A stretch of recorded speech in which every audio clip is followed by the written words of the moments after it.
وبما ان فيثاغورس اللي جواكم طلع وحابين جزء تاني عن دبي، فانا هديكم معلومات تاني ما عنديش مشكله. هنا مفيش حاجه اسمها املى الميه ياض وحطها في التلاجة، هات ازازه ميه من التلاجة، مفيش الاوبشن ده. الميه كلها بتيجي معدنيه. ميه الحنفيه بتنزل معفنه زي ميه الترمبه، اكنك طالع تصيف كده بالظبط. الحنفيه مقسومه لجزئين، حار وسبايسي، مفيش بارد وسخن. الميه بتنزل من الحنفيه مولعه نار بتغلي، اللي عايز يلحق يستحمى بيخش على الساعه 7 الصبح 6 الصبح كده اهوت، اللي هو يا دوبك الميه نازله دافيه، لكن ميه ساقعه من الحنفيه دي مفيش خالص.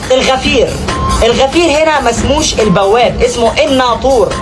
بيتنطور كتير، بس هنا الناطور بيشوف شغله بجد، مش قاعد بيسأل انت طالع عند مين ونازل من عند مين، مش في الطلعه والنازله يقعد يقول لك كل سنه وانت طيب يا باشا، كل سنه وانت طيب يا بيه. هنا الغفير ده بيحقق الامنيات، اي مشكله تقابلك في الشقه هو بيحلها لك، كهرباء، سباكه، حداده، ميه قطعه، اي حاجه هو بيحلها لك، ما بياخدش جنيه ولا يقول لك كل سنه وانت طيب وشوفني والشغلانه دي، ومش بيجي اخر الشهر يطلع على العماره دور يلم منهم المرتب، لا دوت متوظف وبيقبض من شركه. هنا الفلوس مش 50 و100 و200 واخرها 200، لا هنا معاك لغايه 500 وفي ورقه كمان ب1000. شايفين الورقه ام 500 المقشفه دي ب 5000 جنيه مصري، عمر يا مصر. هنا الزباله مش بتترمي على السلم والقطط تبهدلها والزبال يجي ويقعد يسب ويشتم ويقول زباله. هنا كل دور فيه طرقه، اخر الطرقه دي شباك، بتفتح الشباك ترمي في شنطه الزباله وهي بتروح لطريقها، الله يوسع عليها. هنا مفيش حاجه اسمها شطافه، لا كله بالمسدس اللي هو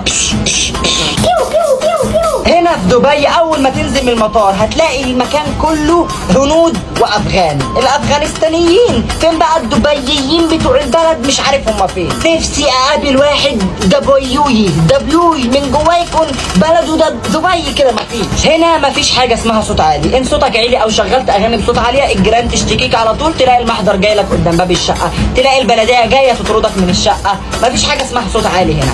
انا ممكن يكون معمول لي محضر على الطلاق لو دفعت غرامه وانا راجع في المطار لا دفعها لكم. هنا الدليفري لما يجي لك لو حسابه مثلا 21.5 درهم يروح قايل لك 20، مش يقول لك 22 عشان تديله 25 وكل سنه وانت طيب يا بيه. كل ما اديتلوش تبسي يروح نازل يقول على ابو ده زبون ابني. هنا مفيش حاجه اسمها النت علق، مفيش حاجه اسمها كلم خدمه العملاء راستر يا فندم الراوتر، طب لمبه الدي اس ال منوره ولا لا.